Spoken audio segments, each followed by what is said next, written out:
Acast powers the world's best podcasts. Here's a show that we recommend.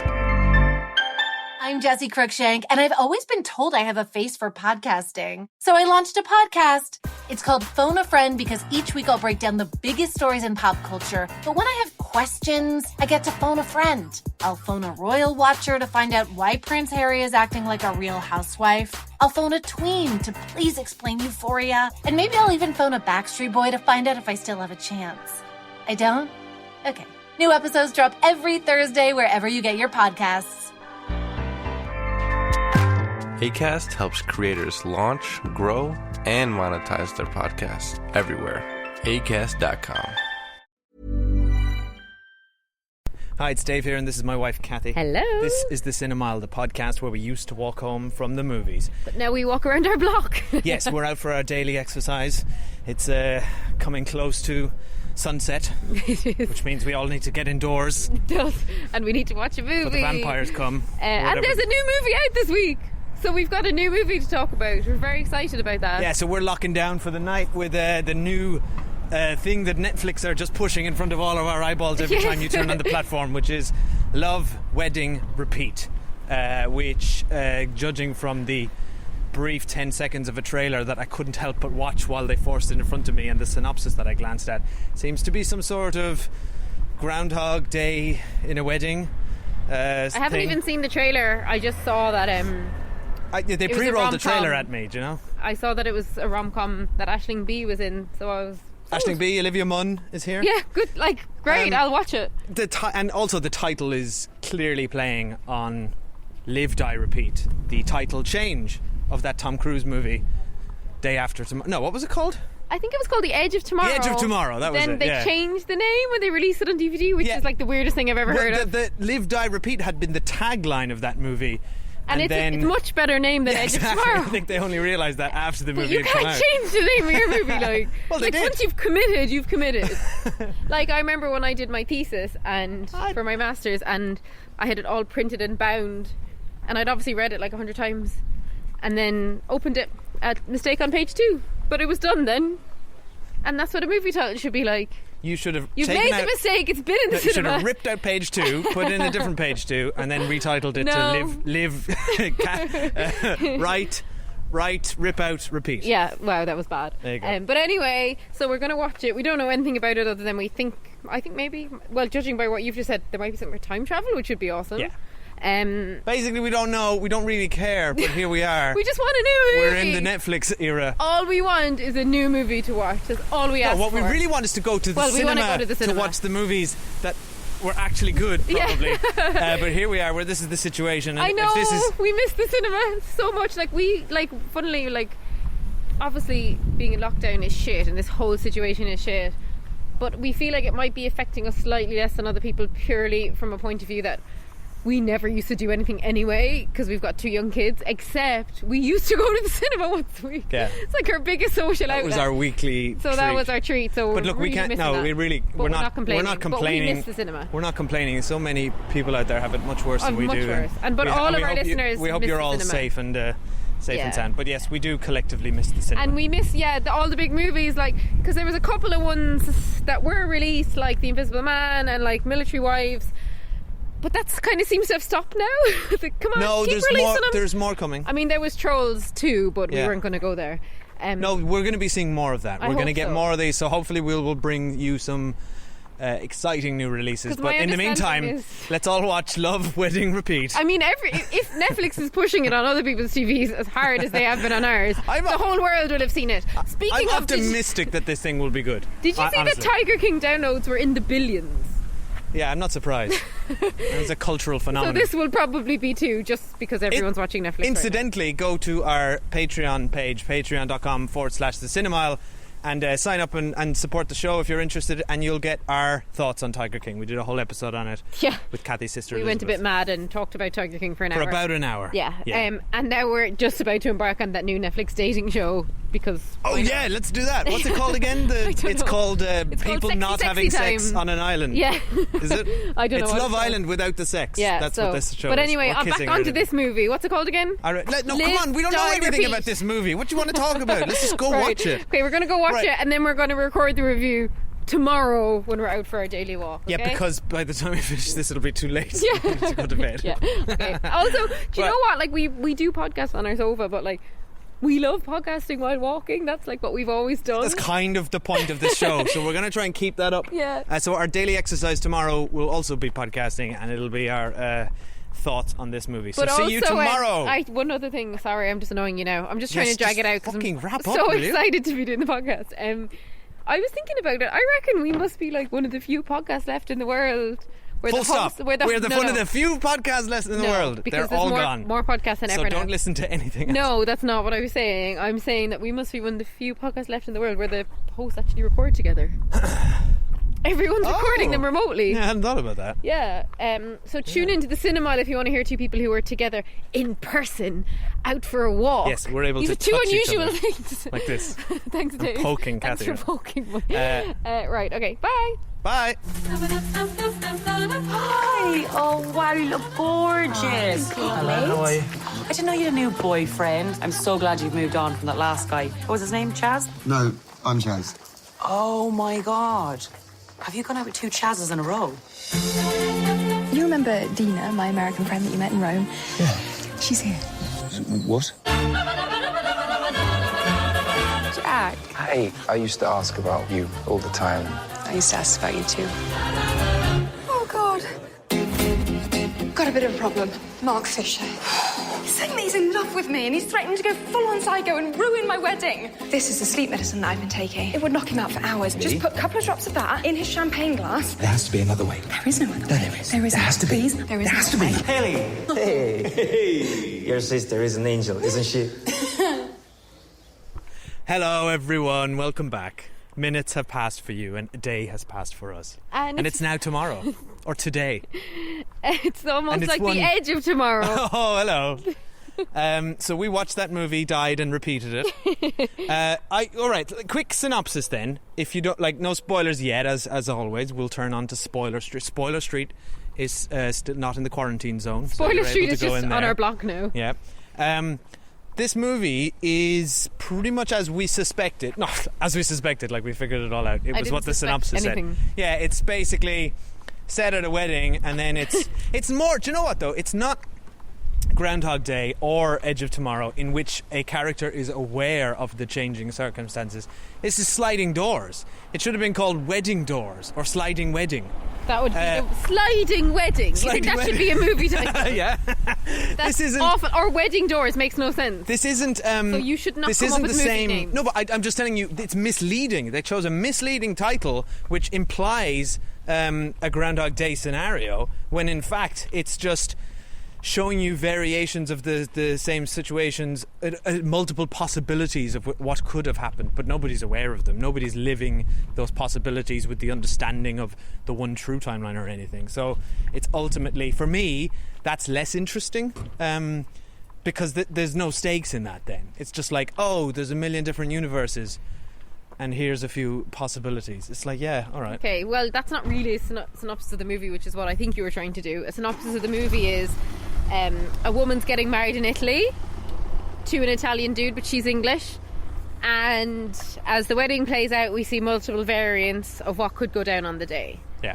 And it stars... Who does it star, Dave? I told Dave to pull up IMDb because I couldn't remember any of their names. However, obviously Sam. I know Aisling B's name. She's an Irish comedian that we really like, and she's brilliant in this, as we would have expected. So the lead is Sam Claflin, who I recognise from The Hunger Games. Who Yeah. was Finn, right? Yeah. And I haven't seen him since then. What was that, 10 years I've ago? seen him in a couple of things, but he's not like...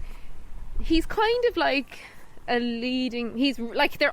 I think we both took away from this the absolute best thing about this movie. The is cast. The cast. Yeah, the cast is great. Really good. So let's Everyone- quickly chat through who all the cast are. He's the brother of the woman getting married, and he is the star. If anyone's the star, albeit it's an ensemble, he is the star of the movie. And it's him and his meet cute with Olivia Munn, who's a friend of his sister. Who's and they great. re-meet at the wedding. I really like she's her. very good.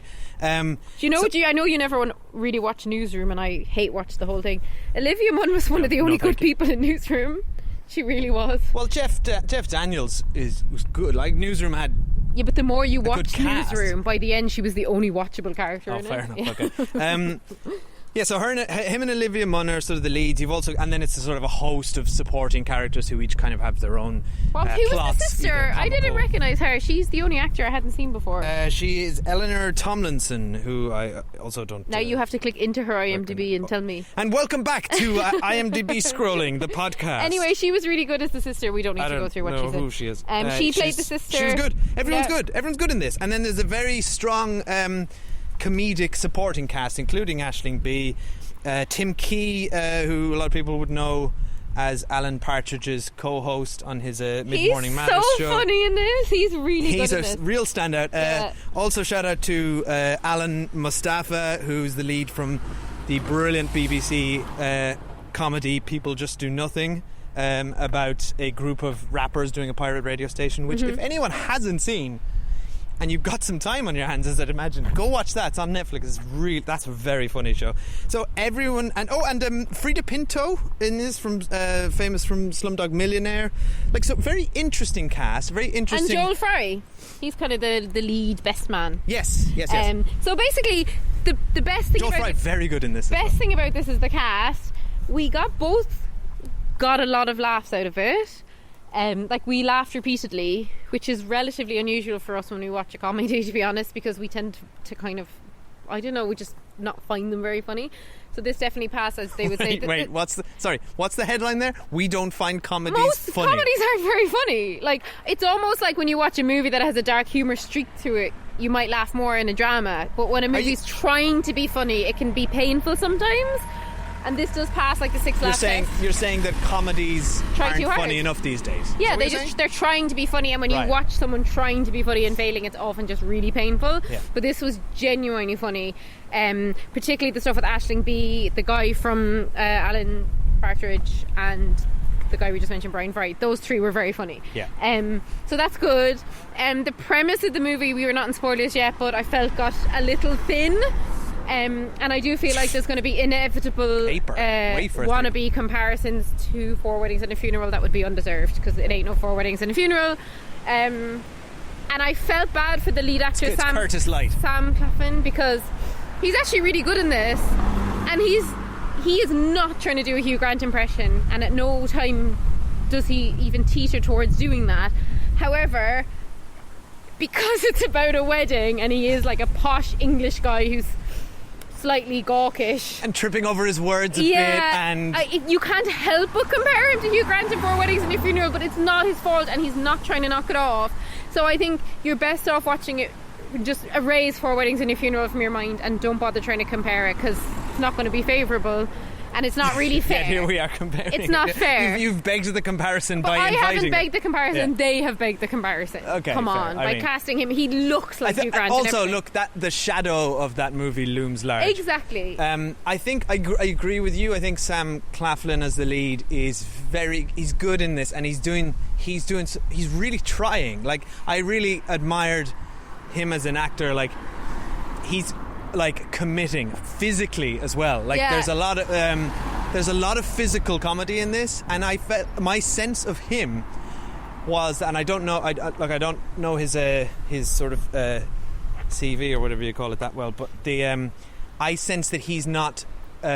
Comedy's not his forte as such, and it's not instantly familiar to him. So I felt he was stretching, and for the most part, I think he did a great job and achieved it. There were And a few also moments he's I thought playing- he was like gurning a little too much. He got a bit Jim Carrey at points. But then which he's felt a playing bit multiple different kind of timelines, so you're doing quite wildly different stuff. Yeah. So that's why I guess for his character he was stretching more, whereas But someone for like Aisling B, who was funny in every scene, Well, she that- didn't have to change what she was doing. That's another problem with a comparison that is unfair but can't be helped. He's surrounded by some very talented comedic actors. So I think I think he feels like a dramatic actor flexing comedy, which is actually tends to be a harder transition. I think you get when you see comedy actors stretching into dramatic roles, they tend to make that transition a lot easier. Actually, we're watching, on a side note, and we'll be covering this on our Patreon, but there's a new show, Devs, that's launched on BBC that we're really enjoying, and Who's the actor Oh, in it? Nick Offerman. Nick Offerman, he's of Parks and brilliant. Rec, etc.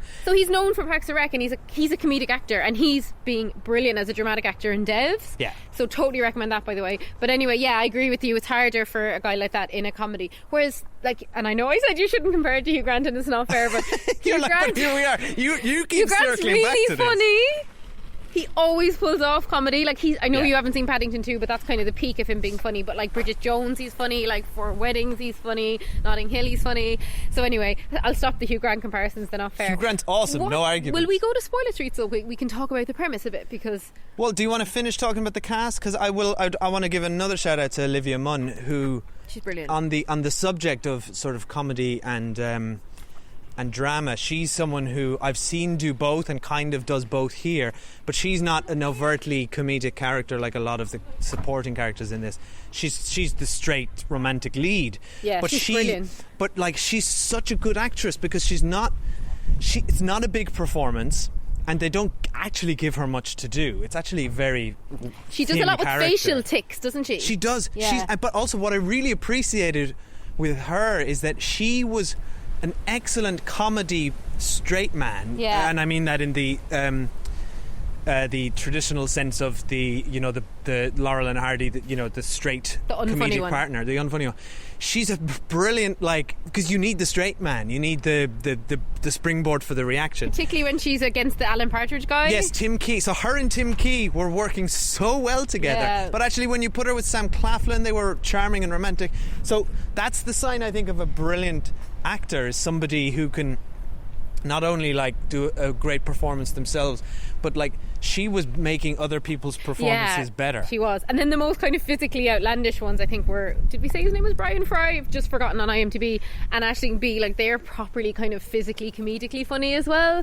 So they kind of brought the bigger laughs then. So I think all around Joel Fry, sorry. Really Yes. good cast. Joel Fry, sorry. And then there's a moment where he's trying to stay awake and he's asleep. I've never seen somebody act falling asleep, fighting sleep so well it was so while good. trying to have a conversation. And then It's Frida wonderful. Pinto was really good too, because She I only was, know her yeah. from Slumdog Millionaire, where she's quite an earnest character, I guess. She's really good in this, and she's playing against the guy you mentioned from the pirate radio show thing, forgotten the name of.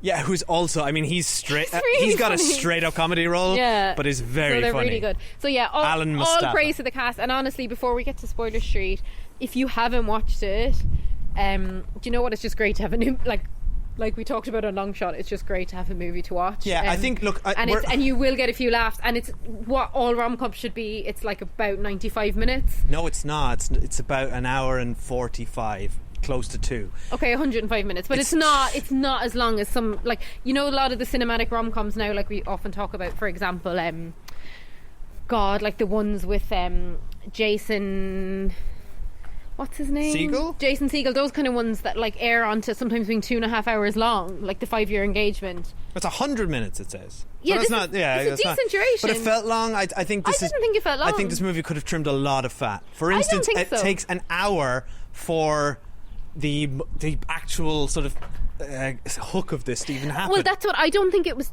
I think it was the right duration, but I think that they took too long. The pacing was a little bit off. Yeah, because way it off. took too long to get to the meat. And I appreciate they were trying to set up the characters. And at the end of the day, as we said, it is a character movie. If you want it in wedding terms, the problem with this movie is the food was served. The speeches were done first, and the food was served afterwards, and the food was served too late. So we were waiting too long for the food to arrive, and then the speeches went on too long. I'm waiting for this to end because it's such a boring metaphor. Come on, that's something It's there. terrible. Absolutely nothing there. And then there was one other thing I wanted to talk about before we got to Spoiler Street, but I've totally forgotten now. I've lost all brain Good power. podcasting. I'm sorry. I spend 100% of my time with a toddler and a baby. Right. You're saying, so my brain is addled. You're saying you would recommend it as something to watch. I recommend it because it's a new movie, it's funny, and there's a really good cast. And I just think that they dropped the ball a little bit in terms of the execution of what was a good core idea. I don't think they executed it as well as they could have. And I'm saying I don't actually think it's a great movie. I think it's an okay movie with a really good cast with some good jokes in it. Agreed. So it certainly is an easy way to pass 100 minutes. So if you're looking for something light and unchallenging and you'll get a few laughs and kind of enjoy watching these people have fun, then go for it. But I could pick it apart for hours, which we're about to do now in Spoiler Street. Just the kind of the high concept stuff we can pick apart. I wanted it to be better, and I was watching it like I wanted to edit this movie. Do you know what I mean? I wanted there was just so many points I just wished it was like tighter and funnier in parts. And it just wasn't as good as I wanted it to be. It had all and it the wasn't makings, as good as this cast deserved. It had all the makings of becoming a classic, but it's not hit the right notes for that, which is a shame. Yeah. And I think one of the things we did observe watching it, now we haven't looked up anything on like production values or timelines or anything, but we felt like it had been made relatively cheaply and relatively quickly, and that is no shade. All movies have different budgets, and you know, it was just a guess on our part, but it looked like it wasn't a very expensive movie. And I wonder if there was just a very short timeline in terms of production and the edit where like things that could have been tweaked maybe weren't. I don't know, that's pure speculation. Look, you don't know. And look, love and blood and sweat and tears goes into making any movie. So like, I just think well done for the filmmakers to have made this at all, and to first of all, any film that gets made is a miracle. Any film that gets released during a pandemic is lucky, because it will get huge consumption on Netflix. Well, exactly. And, honestly, it was enjoyable, and I quite liked it. We like properly laughed out loud, like. So that's honestly, these days laughs are few and far between. So and everything that follows is just the kind of nitpicking. Pedantic, nitpicky detail that you people love to hear, and that if the filmmaker Dean Craig, who wrote and directed this, ever does listen to this, I sincerely apologise. So congratulations for making your film. I've never done it, and now I'm going to tell you everything you did wrong. Now we're on Spoiler Street, okay? So turn it off if you haven't seen it and go and watch it. Right.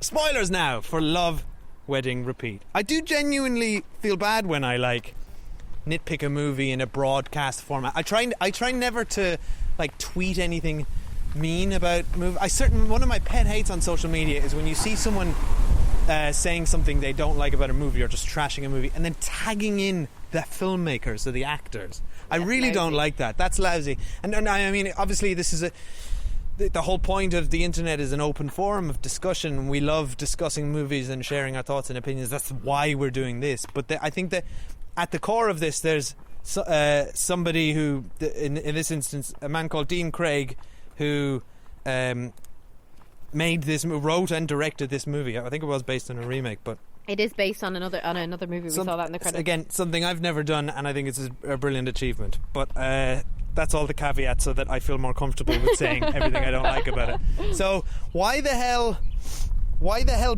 bother even doing the sliding doors thing at all? It added nothing and was pointless. Just give me a straight up rom-com plot. But it also didn't make sense. Didn't deliver. Because I think if you're going to do, say, if you take Sliding Doors as an example, The Sliding Doors is a brilliant movie, by the way. I absolutely love it. If you take Sliding Doors, Sliding Doors moment happens very early in the movie. And it commits to it for the whole movie, and you get to watch both of them parallel. And you get to watch it for a really, really long time, and you get to see both to its conclusion, and it's two timelines. The Live, Die, Repeat, Edge of Tomorrow thing, again, is quite early, and we get to see loads of really interesting scenarios play out. This one, by the time we got to it, it was an so hour in. Rushed and also didn't make sense. It's just some kind of vague voiceover of a posh English woman saying... Judi Dench, I swear. I don't know who it was, but saying... Because there's 8 people at a table, and it's like, do you know, Dave, please stop trying to Google who voiced it, it doesn't matter. I'm on the IMDb. Basically, it's like, do you know how many possible combinations of 8 there is? Because that's how many combinations of this scene could have played out. But, Dave, please stop. But what I didn't understand is, okay, you're saying there's 8 factorial, as I remember from school maths. Oh, good. Opportunities at this table based on who takes the drug because of who is sitting where. So what? Like, what are you telling us? Are you telling us that they all happened? Like, are we in kind of a sci-fi parallel world thing? Well, that's the multiverse theory. They did all happen. But or are you telling us that the first one happened and then this is a fantasy of what should have gone down? Like, I didn't understand what was... I don't know why we watched different versions, because they didn't make it clear. If I'm being generous based on what I'm reading from what the what the end of this movie, the dialogue's all about chance, and you've got to take your chance. And he missed his chance at the beginning in Rome, and then she says to him, we missed our chance, it wasn't meant to happen. And then he sort of says, and then he gets the speech from his friend who's like, the different blah blah blah, and he's like, okay, I'm going to run out and take my chance and seize my moment. So it's like the idea is that true love is so the chances of two people finding each other and true love is so slight, and all these different situations need to happen to get to there, that you kind of just need to take those moments when they arrive. That's what I think the movie was trying to say. I'm totally with you. I didn't think that the whole thing just felt inconsequential. It felt gimmicky. When it happens and they do the rewind moment, and then they're like, and then the things get mixed up, and then we get this very fun little montage where you're like, you see all the different, like suddenly he took the sleeping pill, and she took the sleeping pill, and then these people are hooking up, and it just gives you this glimpse into all this mad stuff. And that was the stuff we wanted to see. And then it was like, oh yeah, forget about all that. Here's the last one. And it was like, what? So you're actually only giving us two different versions when you spend an hour movie. You spend an hour getting us to this moment and spending all the time building up all these sub-characters, when you really could have efficiently have done that in about 20 to 30 minutes, which should have been done. Yeah. And then show us loads of versions. A few different like scenarios. Like in Live, Die, Repeat. Yeah, Live, Die, Repeat. Do you remember? Like, don't copy the name of a movie that's you are nowhere near as good as. Exactly. That's done this so much better. Yeah. It's a really bad idea because it's set our expectations subconsciously too high. Now, I didn't think a rom-com released straight to Netflix was going to be as good as Live, Die, Repeat, but the expectation was sitting there rattling around in my brain. Yeah. And it's a bad idea. Don't ever invite that kind of comparison on yourself. Just don't do it. Hallelujah. And the other thing that really annoyed me about the final timeline is actually our protagonist, right, is what's his name, Sam Claflin, and he's grand, right, don't mind him, but Olivia Munn's character, I can't remember the name of either of their characters, she is like the perfect woman, right? She's amazing. He's grand, so you're not necessarily rooting for her to get with him, but because he's our character, we should be rooting for him to get with her. Yeah. But in the version where they end up together, he takes a sleeping pill, and when she's a really good actress as well, she's talking about how her mother died and how traumatic it was, and he falls asleep, right? Firstly, there is no coming back from that without an explanation, which he never gave her, okay? Yeah. So he just appears horrible in that really very distressing scene for her. All he had to say was, I took a sedative by mistake. But he didn't say that, so it makes no sense that she would end up with him. Secondly, he's taken the sedative and he's trying to make himself sick in a very funny scene, and he ends up getting his friend to stick his fingers down his throat. So Olivia Munn walks in on him knelt down on the floor of a toilet while a guy stands in front of him and he's sucking the guy's fingers. So clearly she thinks they're getting it on, right? Yeah. So it's funny. So it was really funny. So she sees him in apparently a gay scene in a bathroom, and secondly, he falls asleep when she's talking about the trauma with her dead mother.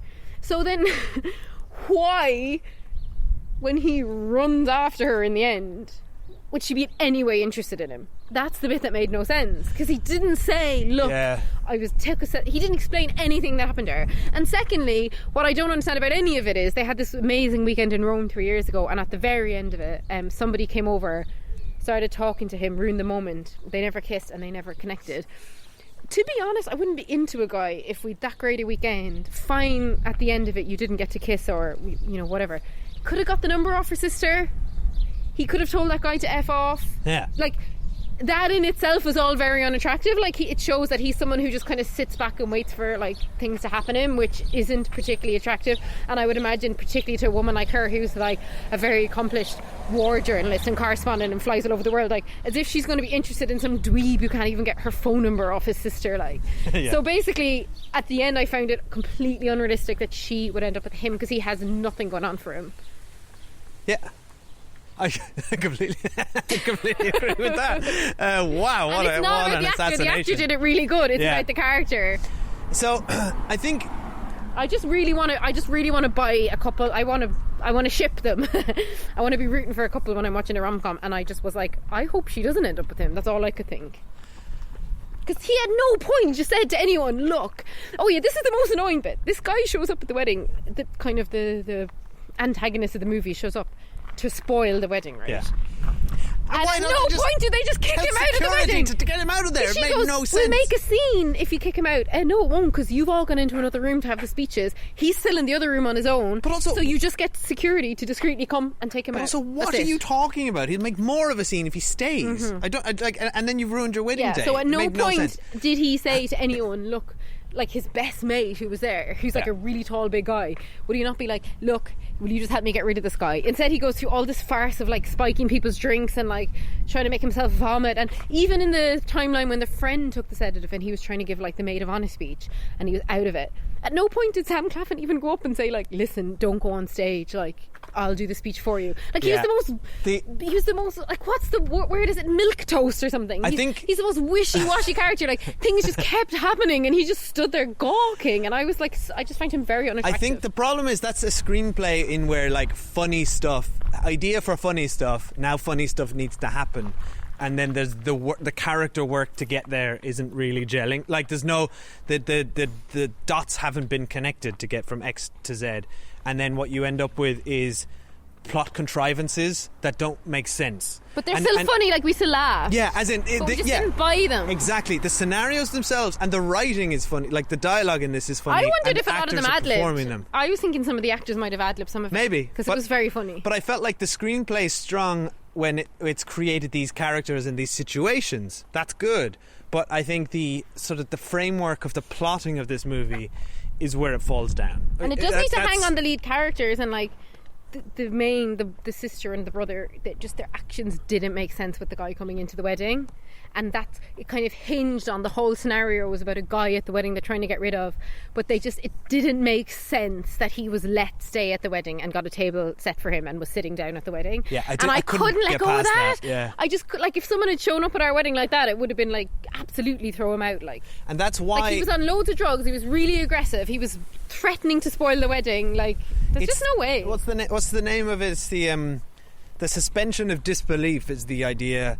The willing suspension of disbelief is the name for the thing in your head that allows you, when you're watching a piece of fiction on TV, allows you to switch off the part of your brain that says these are actors on a sound stage delivering lines from a screenplay that was written by a person that's been performed. You know, all the things that your brain logically knows, and the thing that allows you to get wrapped up in the escapism of fiction.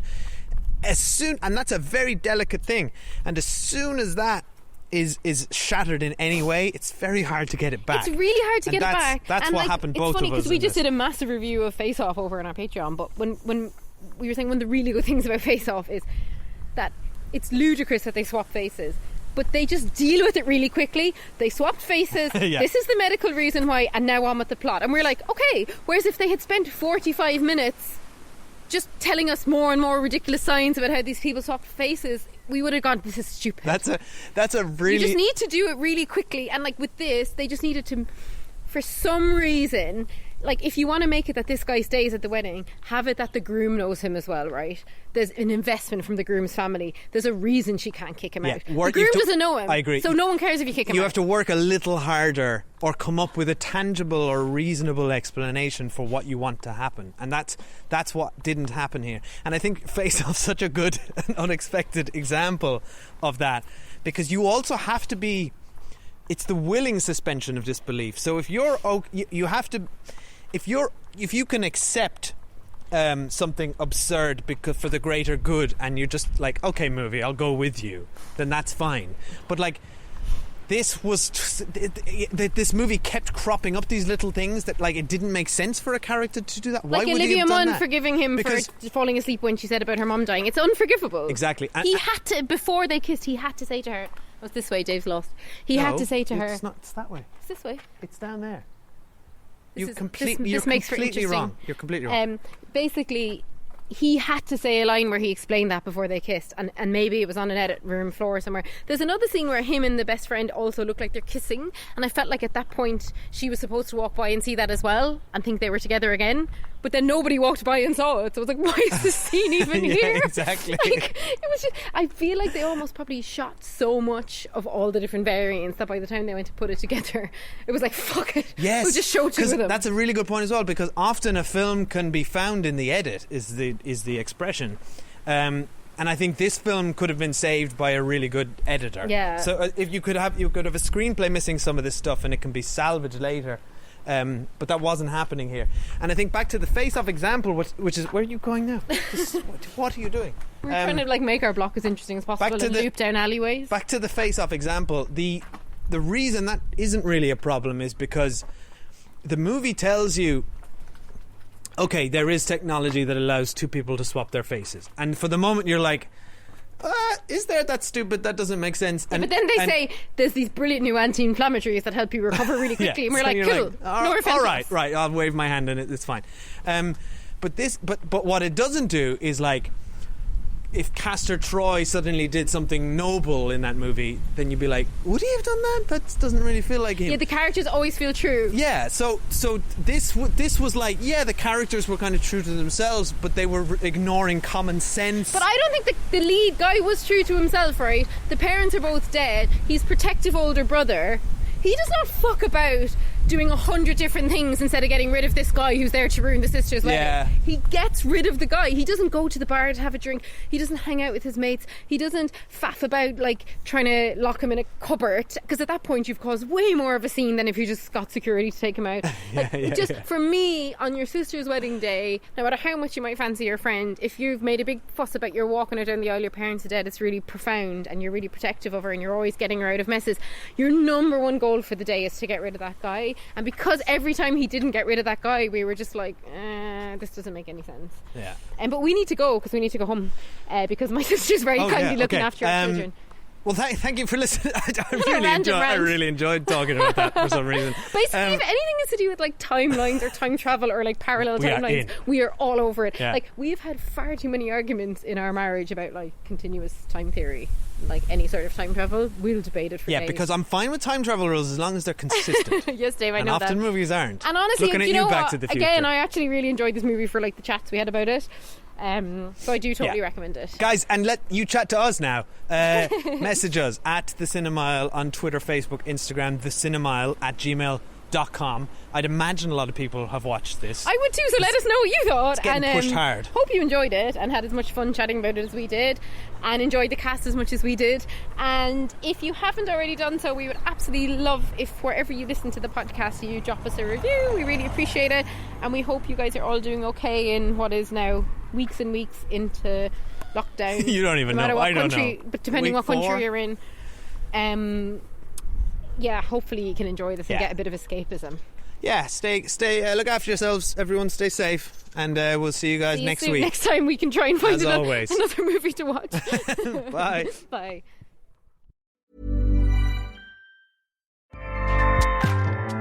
Acast powers the world's best podcasts. Here's a show that we recommend.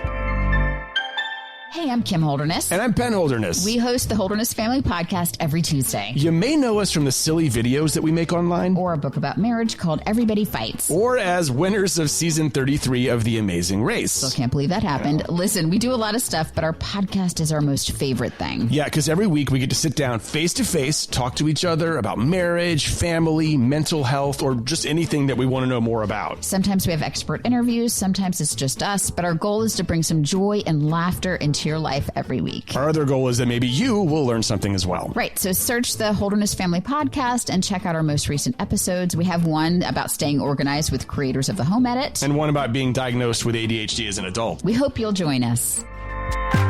Acast helps creators launch, grow, and monetize their podcasts everywhere. Acast.com.